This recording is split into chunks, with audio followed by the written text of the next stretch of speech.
we purchased 3 new patrol cars. We hired a new police officer, which in turn enabled us to recreate the traffic enforcement program, which we had run 2008, 2009, and part of 2010. And it's been very successful in the 2 months that we've been running the program. The EMPG grant, which is emergency management, it's a grant that we get through the state.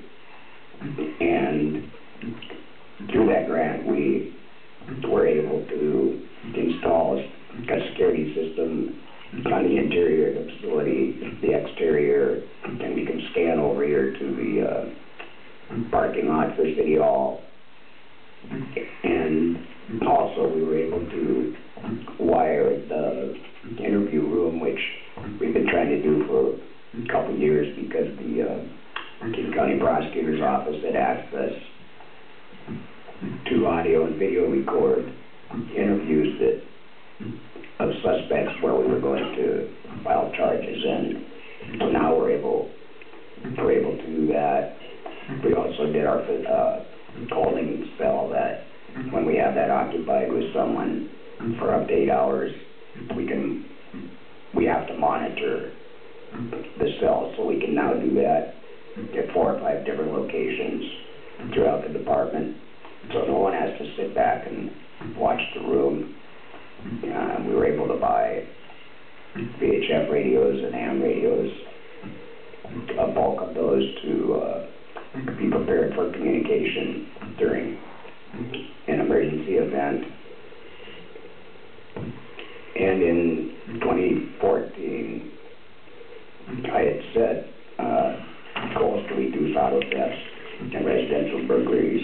Auto thefts at the end of 2013 was up. Residential burglaries were up. And I set a goal to reduce auto thefts by 15% and burglaries by 20%. And at the start of 2015, auto thefts were down 33%, and residential burglaries were down 62%. So we far exceeded the goals. And I reviewed the numbers up to date from 2015, and we're on target to keep consistent with those goals. And we've met the mandatory training set forth by the Washington State Criminal Justice Training Commission. We've done that each year. That's one of our goals. The traffic school attendance has tripled in the last couple months, and we had the problem with our Explorer post that everyone is aware of, and some are now going into Pacific have worked hard to reestablish the credibility of the post, and it's doing well. And we are on target for accreditation standards, and we will continue to hold our community events as we have this year.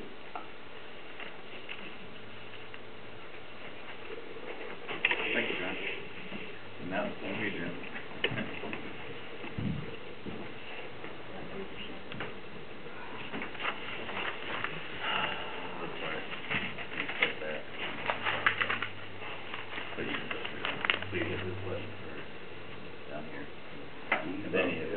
Okay.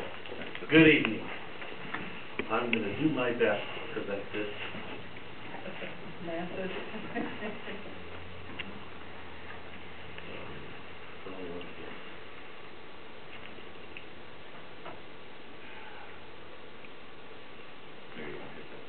The first test is if you can run a PowerPoint presentation. Well, I'm used to the old system where you could just push the up and down buttons and it would I know, it's supposed to be. it wouldn't be automatically scrolling through.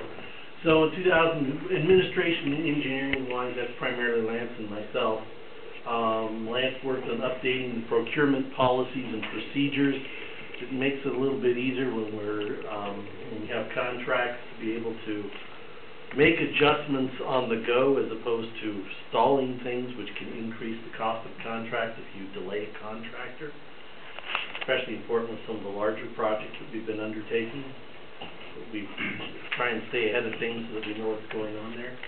We've developed a work order tracking form procedures. This is what happens when a citizen comes in with concern or complaint, and we try to move it forward to make sure that those issues are being addressed. We're trying to track those. We still have some outstanding out there that we need to pick up on, but this is, now that we've got some policies in place that allows us to move forward a little bit better with those items. Now that we're fully staffed, it's also easier to manage the financial side of the department as well. Instead of everyone scrambling, just trying to move things forward, we're able to track and make sure that the projects are on budget, etc. And all of our water staff have completed their certification requirements for 2015. Goals for 2016 is to support community development and the update of the comprehensive plan with the capital facilities, utilities, and land use elements.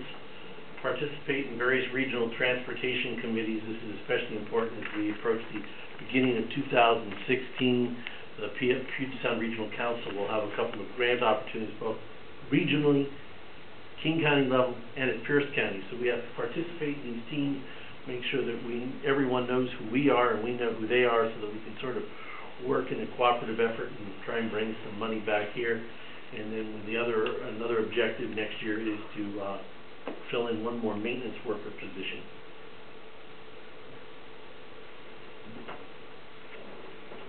Facilities and equipment.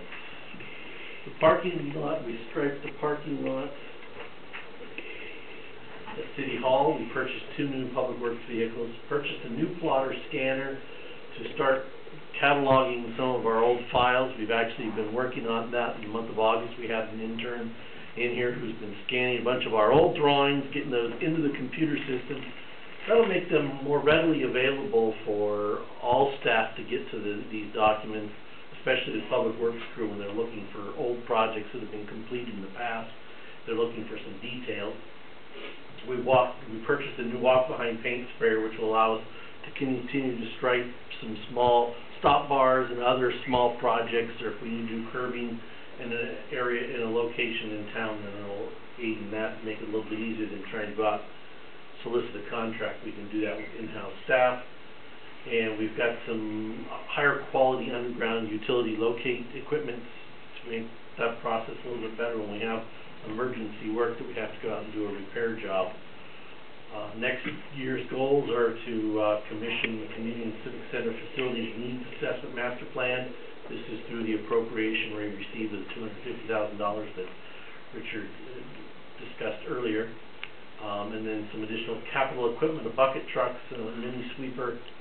This is for sidewalks and trails. We're using a lot more pervious surfacing to comply with new regulations for stormwater. I believe we have a pass-through grant from the Department of Ecology that will start fairly soon, which will purchase that equipment for us probably, or at least a portion of that equipment, since it's part of the low-impact development. A pressure chipper box. With the storms that we've been having, all the winds and everything, all the material, if we can chip some of the stuff, we can actually reuse it in some places to help. It keeps the weeds down, makes it a little bit easier, less work for the crew, and keep it on site, and then we have some more truck replacements to look at.